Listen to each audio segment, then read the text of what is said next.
Brass knuckles, kitty keychains, and clubs once banned will soon be perfectly legal to carry in Texas.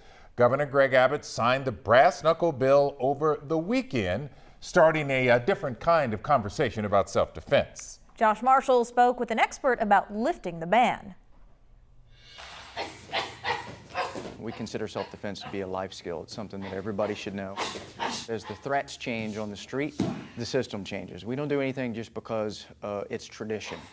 Here, brass knuckles and clubs are considered force equalizers. It's something that you can use against a larger opponent potentially to make you stronger in the process. That's an advantage House Bill 446 advocates. The bill's author says lifting the brass knuckle ban is another step towards getting rid of antiquated laws regarding weapons.